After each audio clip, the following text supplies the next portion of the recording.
On June 12, 2025, at the age of 67, Steven Leckie, the leader of the legendary Toronto punk band the Viletones, passed away. Steven had a long battle with cancer and faced many health challenges in recent years, including multiple sclerosis. The Viletones burst on the scene in the late 70s and became legendary. I can't tell you how many musicians I have over who cite Steve Leckie as an influence.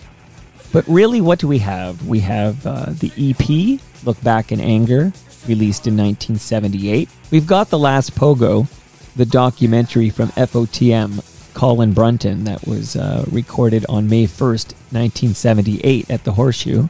We've got Saturday Night, Sunday Morning, the full-length album recorded live at Larry's Hideaway back in 1983. And then you have the stories. And I have been inundated this week with the stories. Now, I almost had Steve Leckie on Toronto Mic'd. Blair Packham took a couple of runs at making it happen, but it never came together. But I need to talk to somebody about Steve Leckie's place in this city's musical history.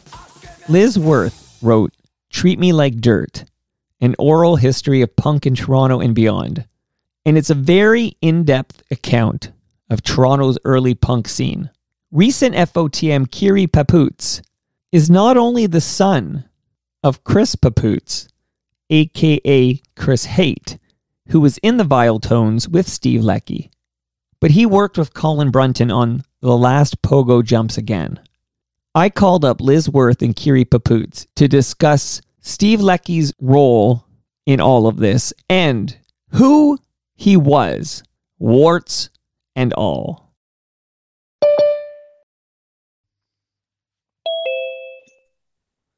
Hello. How you doing, buddy? Good. Good to see you again. You too. Hello. Hi, nice to meet you. Hey, you too. We can just get right into this thing. I'm glad you guys made some time to chat with me today. I think I have the right people for this conversation. Yeah, well, thanks for thinking of us. Always. So, Liz, you literally wrote the book, right? You wrote the book on this early punk scene in Toronto. Your book is called Treat Me Like Dirt, an oral history of punk in Toronto and beyond. Yes. Yeah. I read that book. I mean, it's funny to still, it's not funny to still be talking about it, but it came out 15 years ago.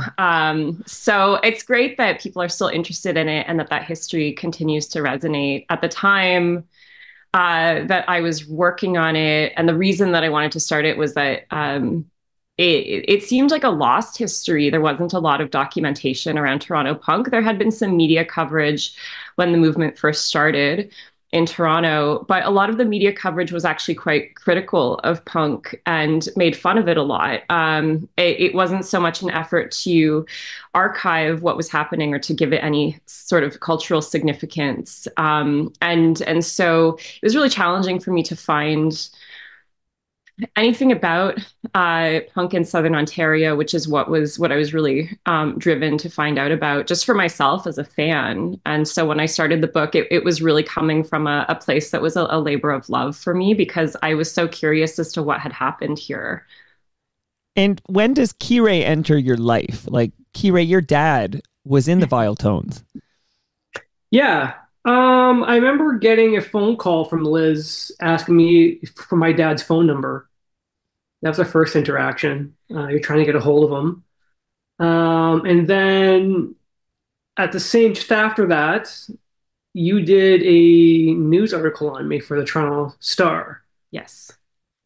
Yeah. Yes, because Kire has an interesting story on his own in that his dad was in the Viletones. But at the time, Kire was starting to work on a documentary with a filmmaker named Colin Brunton that covered, yes, The Last Pogo Jumps Again, that covered the same scene and era that I was looking at in my book. And I thought that Kire would be a really interesting story. I was a freelance journalist at the time, and I thought that's an interesting story to have this young adult who is now documenting his father's history in the punk scene. And so that was how we met, and that's how we first became friends, and then eventually we got married. Kind of wild that you're a couple here. Kire was over here fairly recently, and the email came from you, Liz, that suggesting, and I don't know, like, I'm not the brightest light in the chandelier. Like, I'm kind of, these pieces are all revolving around. I'm not putting them together, but Kire's dad was a founding member of the Viletones with Steven Leckie, who we're going to talk about in a moment. And I've had Colin Brunton over here. I moderated that panel in the Red Room at the Masonic Temple when Gary Topp's book came out. I know Stevie Leckie was there, but this whole happenstance that you two are together, and I feel like you're the two I need to talk to now, because I'm trying to understand Steve Leckie's role in the Toronto music landscape, and I'm trying to separate the man from the myth, and I think this conversation will help me in that regard. Yeah, there's always a lot to talk about when it comes to Steven. Well, let's talk about it. So, Liz, kick us off. So I don't even know where to begin, but I know that Steven Leckie forms the Viletones in like 1976. Kire's dad is there. There's a chap named Mike Anderson. Everybody has these stage names. I feel like Kire's dad's name, Chris Haight, far more appropriate than the name that Stevie Leckie went by, which was Nazi Dog. Like, can you just bring us back? Who was Steven Leckie? Tell me about, the Viletones in the late 70s. Yeah, so Steven Leckie was a singer of a band called the Viletones, and the Viletones were considered to be, I'd say, one of the more notorious punk bands in Toronto, but also one of the most, I think, important and influential punk bands to come out of the early Toronto scene. When I was first discovering punk, that there had been a punk movement in Toronto, the Viletones were one of the first bands that I heard about. And whenever you mentioned Toronto punk, Steven Leckie and the Viletones would be top of mind for anyone else who was familiar with that scene and that music. And so Steven was a really important figure in the city and in Canadian music history on a whole. But you're right. There are things to critique about Steven. He did adopt the name Nazi Dog, and at the time, it was common for people in the punk movement to have monikers and take on personas, and there was a significant flirtation with Nazi symbolism, which we didn't just see in Toronto. We saw it also in punk movements in the UK and in the US. And that was seen as a sort of a subversive act. But in this day and age, in 2025, I think a lot of people see it differently. And I don't think that punk would happen in quite the same way if it were to happen, start fresh from this moment on. But that context is so key, because I was getting my hair cut yesterday, and my barber is this musician, and they play this thrash metal. Shout out to Phantom Lung. But we're chatting about it, and I mentioned he went by the name Nazi Dog, and it almost was a conversation ender right there. Like, where do we go from here? But you need that context, that for whatever reason, that punk movement in the mid to late 70s, there were like swastikas on people's jackets and the word Nazi flying around. Like, today, that's a scene ender, right? Like, that's a non-starter. Yeah, it really is. And a lot of people who I interviewed for Treat Me Like Dirt Oh, disowned a lot of that, and they didn't all participate in that imagery. And a lot of them were uncomfortable with it as it was happening. So it's not something that was adopted across the board with everybody. And it's not something that the rest of the Viletones stood behind either. They were not comfortable with it either. But Steven was the kind of person who wanted to push boundaries, whatever boundaries he perceived needed to be pushed. And he wanted to be controversial, and he wanted to court a sense of danger. Whether, I think sometimes it was coming from a naive place, to be honest. I don't think that he was actually uh, looking to always align himself with the type of statements that you might assume he was. I think he was very young when the Viletones started. He was still in his late teens, and I just, I think that he was caught up with punk almost as being a caricature. And we see that sometimes throughout that history with different, different individuals as well, right? Sid Vicious is another one who comes to mind from the UK scene, who was in the Sex Pistols. Some people just almost take on it's like they feel like they have to live the idea of punk to such an extreme that they do things that feel very unrelatable. so on that note, and again, I'm much older than you, but not old enough to have seen any of this scene. Like, I completely missed it. I kind of lived precariously through the musicians I have over and people like you who document it. But like, my understanding is Steven would like routinely cut himself with broken bottles and razor blades when he was on stage. Like, this was, we always heard this about like Iggy Pop, right? Like just cutting himself on stage. But there's a story out of New York on July 7th, 77. That was 7/7/77, where he's cutting his arms open on stage at CBGB's with shards of beer glass that were just like broken on the floor. Like just imagining this. This is sort of a larger than life, wild and crazy scene. Yeah, I mean, I think that's what Stephen wanted, and that was one of the things that he was known for, and that's another example of him taking things to an extreme. And you're right, he wasn't the only one doing it.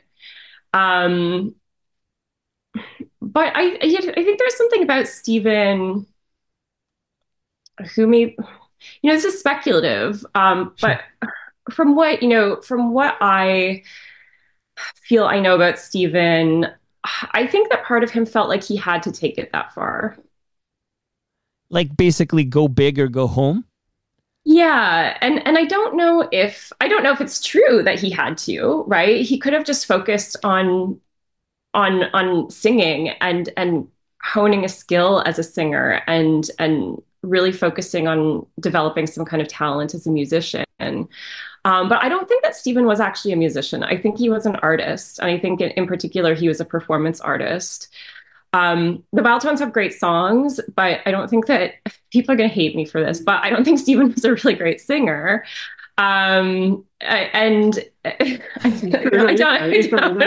think he was a great singer, but he was a great front person, and he knew that that's what he was doing. He knew he was putting on this show, but you can only do that for so long as well, right? You can't. It's not a sustainable career path to be the person who's up on stage flirting with that level of self-harm and self-destruction forever. There has to be an endpoint to it. And I don't know if he worked out his way past what that endpoint would be. So Kire, I got to ask you, since your dad knew Steve Leckie back in the mid 70s there, I guess one of my questions is to get it back to the music, like Liz was talking about there. Like when you hear a song, off the top of this episode, I'm playing some Screamin' Fist. It's almost, I think it might be like the more accessible of the Viletones catalog there. But what do you think of the music? I think the songs are great. I think there's a lot of great songs. That's the one good thing. Yeah, I mean, I guess I have a bias, but no, I think what they created together in a short time. I mean, that lineup only lasted maybe like between 12 and like maybe like 15 months. It was really quick. So what they were able to do in that short time, I think, was amazing. Really only had 245s, and then yeah, that CD came out in the 90s with all like other recorded tracks at the time. So yeah, no, I love the music. I think it's, again, Steven's not a great singer, but I don't think it really matters. I think it kind of lends itself to what they were trying to achieve. So yeah. So where, again, I'm trying to educate those who miss this scene. And he's not exactly a household name, right? Like in the Viletones, because they're not exactly a household name. The average music fan in the city probably doesn't know a Viletones song or who the heck Steven Leckie is. But was it the punk persona, the larger-than-life charismatic frontman that, was killing on stage live? Or was it the music? Like, what is it specifically that made Steven Leckie such a icon for music lovers in this country, the city, particularly those who look back at the mid 70s to early 80s punk movement? I think it was both. I think the show was a big thing because like people, you never knew what he was going to do. Right. There was always that kind of excitement around what's Steven going to do tonight. I mean, he also talked about like killing himself on stage multiple times, right? I'm going to kill myself. So people would show up like, it's tonight, Steven's going to kill himself on stage, right? So it was like that kind of stuff always brought people out, I think, as well. And just like the element of danger. There's a lot of danger and like violence around the band because Steven had befriended a kind of group of thugs from East End called the Blake Street Boys, who would come to shows and they were kind of like Steven's like security. And if Steven would not like someone, if he wanted to start things up, he would like sick these people on random people in the audience, right? If someone didn't look punk enough or cool enough, or he would kind of send these guys after these guys, And so there was always that element of danger and violence, I think, drew some people as well. Again, just we never sure, not sure what was going to happen. I think no two shows were ever the same with the Viletones, right? So, well, danger is exciting. Like I get excited hearing the story, but also that's real danger, right? Like, yeah. I don't know. There's people who got like really beat up badly at their shows, and like it's, they, it's traumatic, and they still think about it and stuff, because Steven was an idiot and kind of sick these people on them, that kind of stuff, right? So.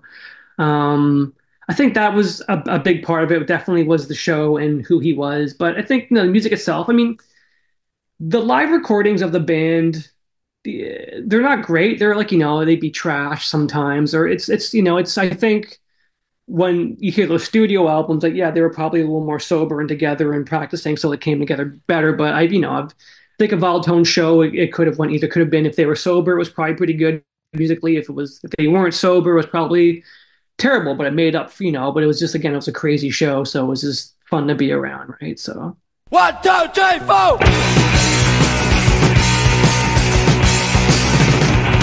I'm the bomb on for TV. History made a martyr of me. Blood I bleed into all mankind.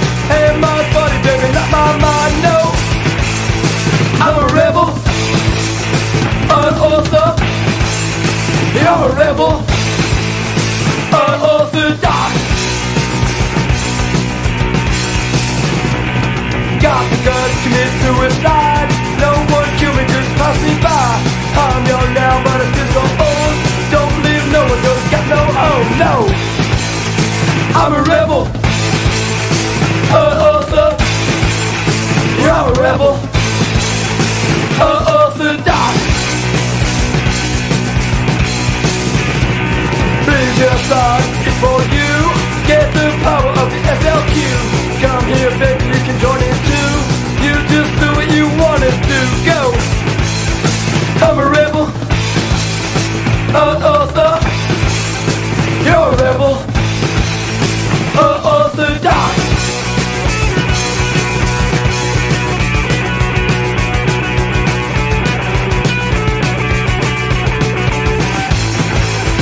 I'm a rebel, an author. I'm a rebel, unorthodox. I'm the boy born for TV. History made a martyr of me. But I bleed is for all mankind. Hey, my body, baby, not my mind. Go. I'm a rebel, unorthodox. You're a rebel, unorthodox.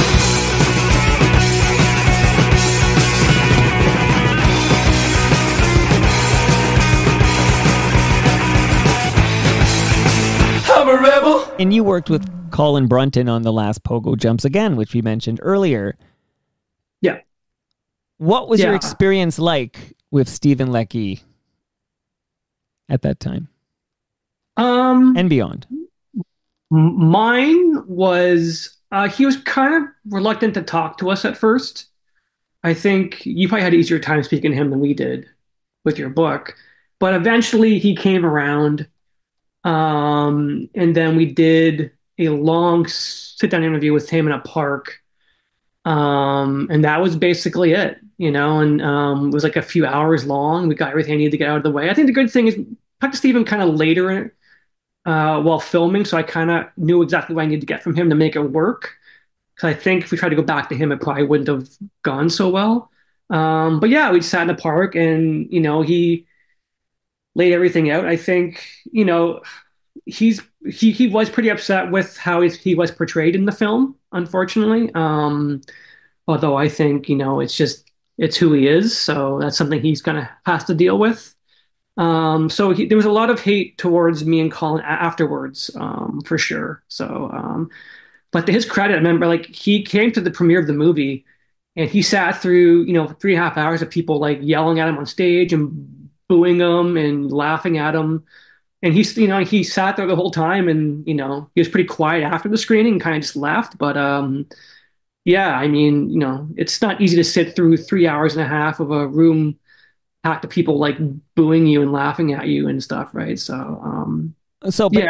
But he was not happy with how he was portrayed in the last Pogo Jumps Again. No, and I don't even think in the book. If I'm, you know, So here's the thing about Steven. Steven loved publicity. He wanted to court the media. He, you know, in my experience, he wanted to be interviewed. He wanted to be talked about. And when I was working on my book, he would call me almost every day for about 2 years. And a lot of the time he would want to know who I'd interviewed that day for my book, if I'd interviewed anybody, and if they talked about him, if they mentioned him, and if they remembered him. He really, really wanted to be remembered.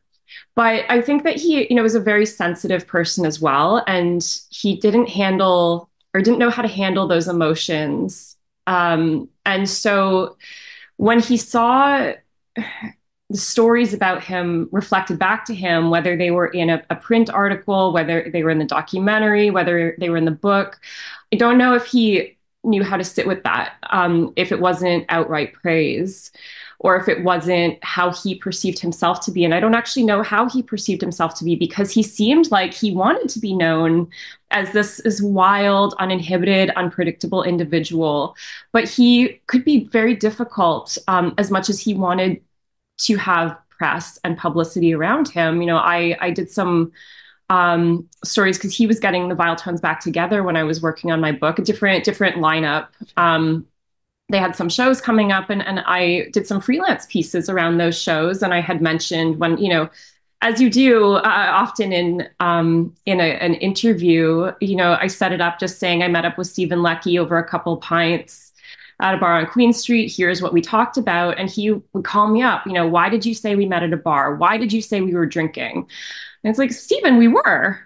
It's the truth. No one cares. No one's going to judge you. You're a punk singer. No one cares if you had a couple beers. They assume you had a couple beers. But sometimes there were just certain details that he would get really spun out about, and you wouldn't be able to figure out why that thing upset him so much. When there would be other stories about him that he didn't seem bothered by at all. And I think that when the documentary came out, he also chose to drink on camera. And I think that, you know, I think when you go on the record with the media, you have to be aware of what you're doing and what you're saying. And he seems to have trouble sometimes, I think, taking responsibility or having any kind of self-awareness around how he was putting himself out there. And it's it's a funny thing. It was a really, I think, contradictory way for him to behave, but that's also Steven, and Steven was known for getting into his head with things. He was known for burning bridges with a lot of people who were his biggest supporters. And Kire and I are fans of Steven. We still, as much as he gave us grief over things. We never didn't like him, and it wasn't personal, right? It's your job when you're documenting something. You're trying to capture all of those angles. You're trying to tell the whole story. It's so part of it too is our job to. It's not to coddle our sources, right? It's to capture all of that information because it's all interesting. We're telling Stephen is an interesting story. I don't know if he always realized how interesting he was. Interesting is a great word for it. I find myself drawn to characters. Like, I've been this way a long time, particularly with the Toronto Mike series, which is like 1,700 episodes deep. Like, I'm interested in interesting characters, and I'm now thinking back to how close I came to actually talking to Steven on Toronto Mike. And I'm not going to name this FOTM, but he's from this scene. We'll just say he's from the scene that you wrote about, Liz. I'll tell you after the recording who it was. But I was warned by him, and I'm just going to quote this unnamed FOTM, that Steven was, quote unquote, batshit crazy. This was the quote. And I remember thinking, part of the problem when you're drawn to characters and want to kind of talk to characters is that sometimes they are carrying some mental health baggage and some challenges and stuff that can, we talked about we used the word dangerous earlier. Like, sometimes it could be a little dangerous. And even hearing you, Liz, talk about those phone calls and wanting to be talked about, but not liking how it is portrayed in this whole complex, it sounds like maybe Steven is interesting because Steven might have been more than just a great artist and fascinating, charismatic frontman for the Viletones, but he may have been dealing with some challenges beyond the physical. It's possible, I think anything like that, yeah, is speculative because if he ever had those struggles, it wasn't anything that he divulged, but he was a very complicated person. And he struggled with things. He struggled with sobriety. There were times when he had gotten sober and he went to, he was going to meetings, he was getting his life together. And then, there were other times when that wasn't Steven at all. And the Steven that we knew was not sober Steven. And I think there were a lot of things that he did sit with, and I don't know, all the ins and outs of his inner workings. I only know, the things that I could perceive in him and the things that he chose to share. But I think too, he had an immense amount of pressure on himself to live up to the mythos that he had started, to live up to this name of being Steven Leckie.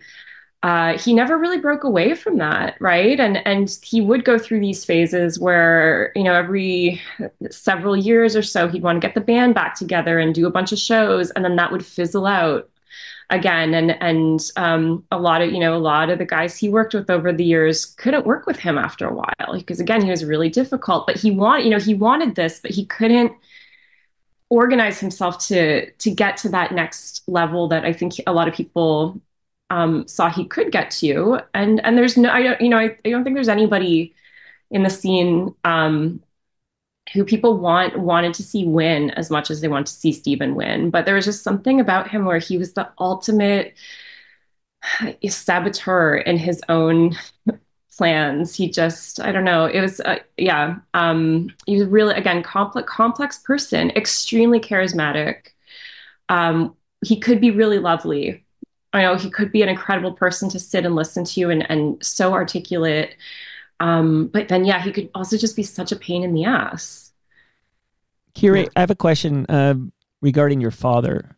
Yep. So your father is a founding member of the Viletones going back to 1976.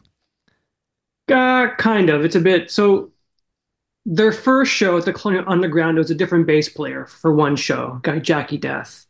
He did one show, and then for whatever reason he left them and my dad came in. So from that second show until their demise after the second EP. That yeah. So like all the important like the original stuff, all that music is my dad was a part of. Right. Yeah. And that second EP, I guess that's Look Back in Anger. Yeah, so speaking of self-sabotaging, my dad has a good story about they just finished recording that album. They're gonna release it, and they were celebrating. My dad thinks it was the Keg Mansion or something, and then all of a sudden he said that knives were being thrown around the room at each other, and like it was just gone crazy, and like basically it was kind of like they just finished this whole new album, and the whole band just kind of fell apart basically right at the end of that. So again, they were kind of on like definitely like an upward trajectory, and like Steven, for whatever reason, decided to kind of put a stop to that. Maybe he was afraid maybe of what success looked like. Maybe I don't know. Maybe he felt like if he got too big, he couldn't handle it or wouldn't know what to do, or maybe just. I mean, there's a story Margarita Passion tells in the last Pogo Jumps again. The first time she had met Steven, he came over to her place because she was married to Freddie Pompey, the guitarist, and she mentioned that Steven was so shy he wouldn't sing in front of her. Like she had to go upstairs because Steven was he was too shy to sing in front of her. So it's like there's kind of this like duality of Steven where yeah, he could be this kind of like crazy larger than life on stage guy, but also obviously had some insecurities at least early on, right? So yeah. Well, so the formation is 76, and this EP we're talking about, Look Back in Anger, that's 1978, okay? Yeah. A whopping So 2 years later. Yeah. But, so the first album, the self-titled 77, and right. then the second one, 78. Yeah. Yeah. Right. And that first album, is that the one with Screamin' Fist on it? Yeah. And Rebel and Possibilities and these songs? Yeah. Okay. Yeah. And that's the one most people really seem to gravitate towards. I mean, I think people like the second EP. It's a bit different because by that point it was a 5-piece, and the sound was changing a little bit. Like my dad moved the guitar for that second EP, and they brought Screaming Sam on bass from The Ugly. So it was again things were already kind of changing by that second EP. But that first one though was the one that people really kind of I identify with. Yeah. But when you're looking at the history of this band, it's so 2 years deep, and basically the whole band minus Steven Leckie leave the band and go form The Secrets. Yeah. So yeah. I guess I'm wondering, is that a Leckie thing? Like, hey, we can't play with this guy because we need 100%. Yeah. They couldn't deal with him. Yeah. So it was just I think because they I think they all were upset that they were really working hard towards building this thing, and they were kind of getting momentum, and then Steven kind of throws a monkey wrench in everything, right? And it's kind of like, well, why do we need this guy? Because like people like my dad have been playing like thing like Steven. I'm sorry, my dad and Freddie Pompey were like almost like 10 years older than Steven. Like right. They'd been around the block, like they'd done proper, they were around their bands, they'd kind of done this before. Steven was kind of like a fresh-eyed young kid, and so I think they just got tired of that, and it's like, well, we don't need him; we can just do our own thing, right? So the Viletones that plays the Horseshoe Tavern for the last Pogo is this new lineup after your dad and everybody else leaves. Correct. Yeah. It's him, Tony, Torture, and Sam, Screaming Sam from The Ugly, and I forget who the guitarist was. I don't think he lasted very long, whoever that was either. So, by the way, the more we chat, the more fascinated I am by this extremely complicated character that was in our midst until this past week. And I'm glad that we're just talking about it, because I think it would be easy to say, punk legend, influenced many, rest in peace. Like that's sort of like the lazy. There you go. Steven Leckie was whatever he was, 67 years old or whatever. But there's so many layers here. Like maybe Liz, just because you literally wrote the book on this scene, like could you just remind the youngins what the heck happened at the last Pogo? I had Colin Brunton down here. We dove in deep, but in case they missed the Brunton episode of Toronto Mike, the last Pogo, Horseshoe Tavern, May 1st, 1978. The Viletones played that. What happened? Yeah, I mean the last Pogo was supposed to be the Horseshoe had decided that they didn't want to do punk bands anymore. And so the last Pogo was going to be the last punk show at the Horseshoe, and a lot of people, to this day have attachment to that venue. Sure. Um, and so I think there was a lot of energy already around that night, and kind of thinking, this venue is turning its back on us, and sometimes within music scenes, venues start to feel like a second home, and venues also are scarce, right? Everybody's always looking for a place to play, and so when you lose a place to play, it's painful. And for a venue to decide that they're not booking a certain genre anymore is even worse, right? It's almost worse than if a venue's closing, right? At least you can't fight the closure, but you can argue against someone's decision not to book your band anymore. And so I think there was already a lot of tension in the room that night. But the last Pogo kind of devolved as the night went on. The music got cut. The cops arrived. It just sort of disintegrated into chaos. And of course, the Horseshoe survived. And of course, now the Horseshoe books all kinds of bands again. So it was a moment in time. But I think looking at that, the reaction to such an important Toronto venue, looking at that reaction to a punk show really speaks to what was happening at the time. Now we take it for granted that punk is a popular genre, and it's been a very long running genre, and punk style has become so iconic that it's just part of the mainstream now. You see it on the street without realizing it. I don't know. I'm not talking about dog collar punk rock and spiky hair. If you look at the style of punk in 1977 and 78, it was tight jeans and striped t-shirts, right? And again, style that you see all over the place now. But the attitude towards it at the time was there's a lot of resistance to it. And that's another thing that's hard to imagine in our context today, where things are so much more open here, right? It's common to see people who have a lot of tattoos and colored hair and everything. You don't think anything of it. But at the time, that kind of stuff would stop traffic. And there were generation gaps happening within the same generation around punk rock, where a lot of people really didn't understand it, and they thought it was frightening, it was confusing, it was so subversive, and those are the important things I think that we miss when we skip over the history of Toronto, because there's a lot that happened in the city, and those bands, the Viletones included. Those bands did a lot for local music there, because they really had to break a lot of barriers so that more venues would be open to different genres, and more venues would be open to independent bands and original music.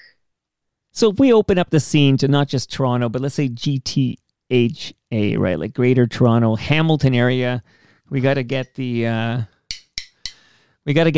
Head in the mix there, right? So where does the Viletones rank in terms of, the GTHA punk scene of the late 70s, early 80s? I think they're right at the top. I think, I mean, for me, the go-to bands of that time are Teenage Head, the Viletones, the Diodes. Forgotten Rebels? Forgotten Rebels, yeah, absolutely. And then, the Demics? The Demics from London, Ontario. Yeah. Then you get into the B-Girls and the Curse, and Simply Saucer was out there doing their thing. But yeah, I always have the Viletones right at the top. I think that they're one of the bands that continued to be remembered, and that were being still talked about, even if it has been on a smaller scale. That was one of the bands that was always talked about when Toronto punk came up, and so there was a lot of their memory lived on, and people had kept it alive, and I think that says something about them. Well, if anything good can come from the sad passing of Steven Leckie, it's that maybe people will sort of catch wind that, oh, there's a scene I missed, because that's an easy scene to miss, right? Like there's no, it's you could miss it if you weren't, going to the live shows. So maybe people will sort of dive in learn more about this scene they missed and buy your book, Liz, which is so dense. But I do want to shout out and ask you about one more thing that happened in 1980, because I have booked in my calendar in August. Stark Naked and the Fleshtones are coming by to talk about Stark Naked and the Fleshtones. And I know they played that Toronto City Hall event in 1980, the Rock Against Radiation. So Liz, maybe since you wrote the book, maybe talk a little bit about what happened there, because I was reading Chris Houston's take on what happened with the Forgotten Rebels playing with the Viletones at that event. But to me, this story thrown in the mix, it's almost all like, wow, did this really happen? Like sometimes I have to check and see, like, is this a movie I saw or did this actually happen? Gosh, I'm having trouble recalling Okay, so that. I'll help you out. Okay, that's okay. Chris Houston was just remembering this when he learned about Steven Leckie. But apparently Leckie had a plan. He was going to steal the show by announcing he was pro-nuclear. So this is Rock Against Radiation, right? So he had this plan. Is this ringing a bell yet, or? No, it sounds believable. Yeah. So then, but the Forgotten Rebels, I guess, learned of this plan backstage, and the Rebels were going to play before the Viletones, and the Rebels decided to steal this plan and basically did what Steve Leckie wanted to do and got a whole whack of like press that day of this punk band at City Hall for this Rock Against Radiation being pro-nuclear. Like this was the Leckie plan that was completely stolen by the Forgotten Rebels. So, yeah.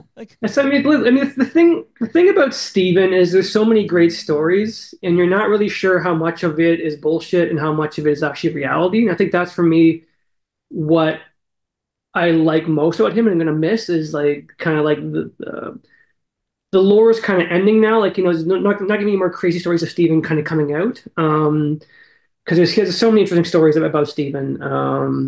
Yeah, so I think for me, I'm gonna miss that kind of stuff where it's, can you believe this? Steven did this and did like, that. So, to borrow a WWF term, like, is it a work or a shoot? Right? Like, I have no idea. Like, yeah, go ahead. Good question. That's tough. I don't know because I don't really feel like I really knew Steven Leckie, like the real Steven Leckie. I don't know if he even knew the real Steven Leckie. But did you like is he a guy? I'm just trying to curious. I'm not your therapist here, but like, would you want to go for a coffee with Steven on a Saturday afternoon and catch up with Steven Leckie? Was he the kind of guy you'd want to have a coffee and a convo with? Yeah. Well, I would, because I think I'm drawn to characters like you are. Okay. You know what I mean? And like that's and something Liz would. Yeah, because it would be interesting, right? Again, he was so interesting, and he, he did talk a lot of shit, and he could just kind of ramble on about things, but he had a great use of language, and whatever he was talking about, he could make it sound interesting.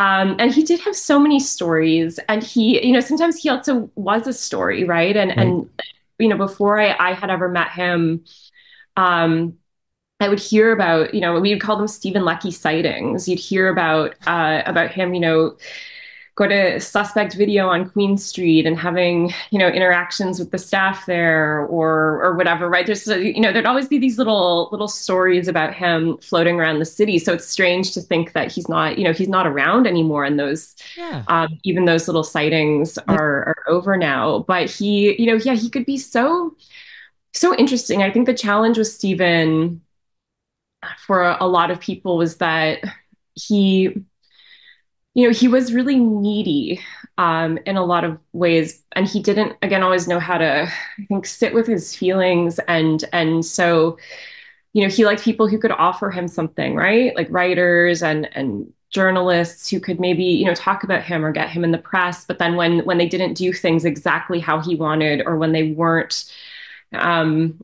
always flattering to him, he would get upset. Or he also might realize that if you have a relationship with someone, like a friendship, it has to go both ways.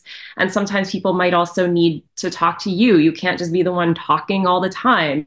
You can't be the one getting all the attention. You have to give back as well. And I don't know if he was always great at reciprocating the type of effort that people were willing to give him, because like I said earlier, people really wanted to see Steven win and they wanted to be friends with Steven, but he could be really a difficult person to be friends with.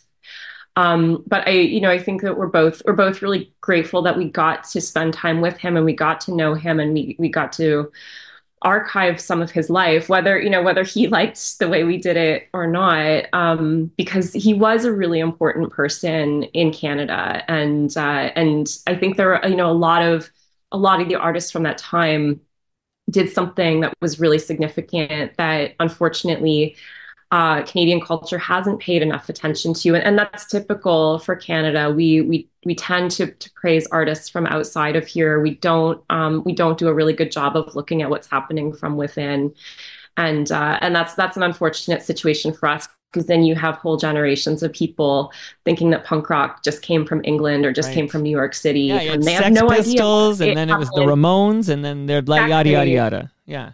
Exactly. Yeah. And I think that it's, it could be a really exciting thing for younger people to understand that they had their own punk movement here.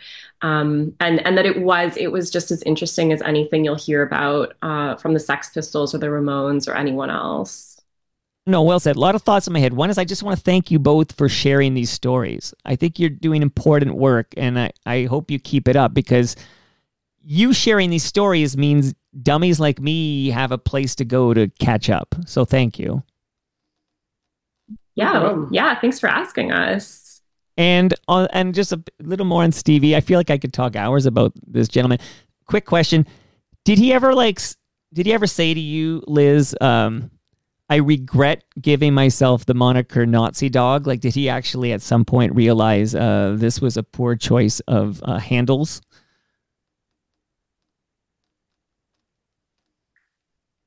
I don't recall.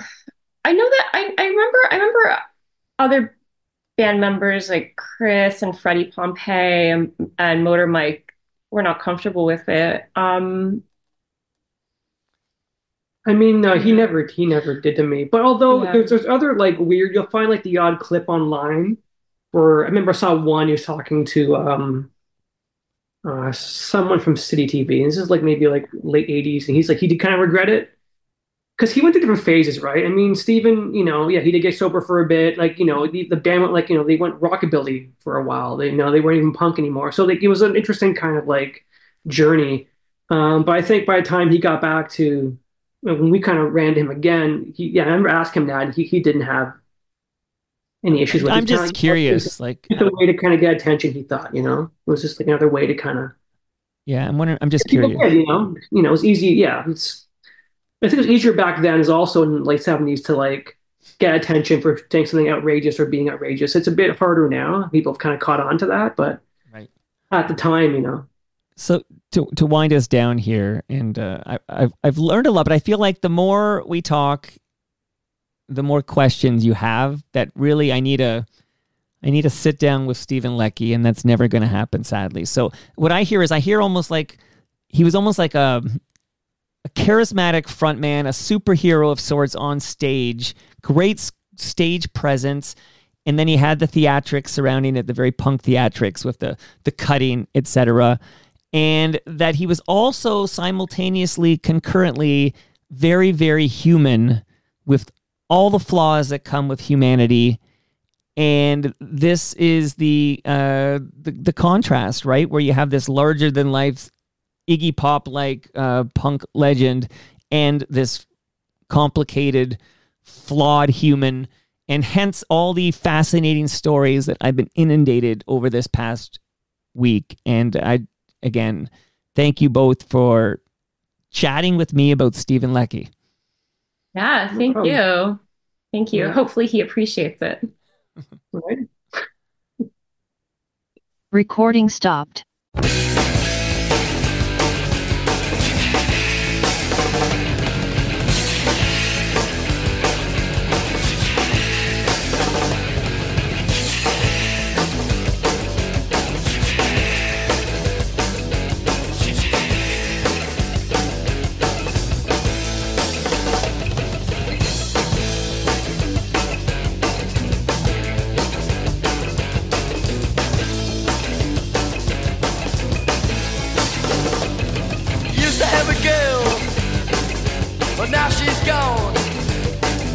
I used to have a love, she's just a hot on. Every time, little look in the mirror, it's my face, little see loud and clear.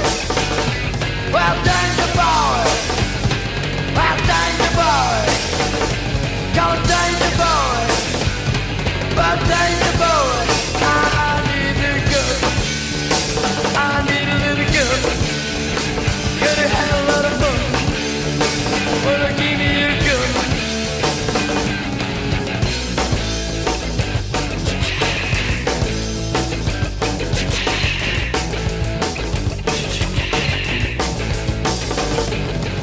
Every girl that I ever knew, but every time that I put her through, well now I say what I don't wanna be, 'cause I look at her eyes and I feel happy.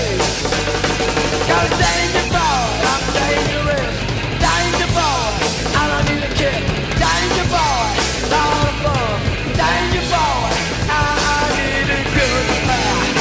Won't you give me a gun? Won't you give me a gun? Gonna need a lot of fun. Got right.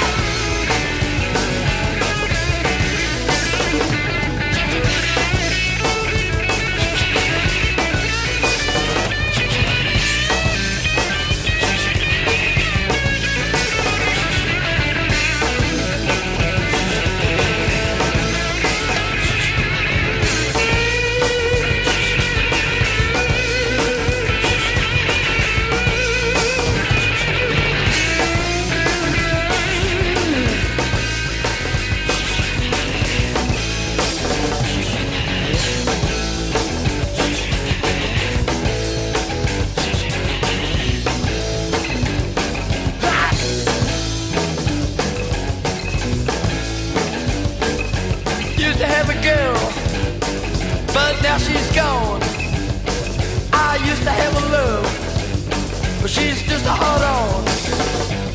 And every time that I look in the mirror, it's her face that I see loud and clear. Well, now I know what I don't wanna be. I can't say she's glorious face.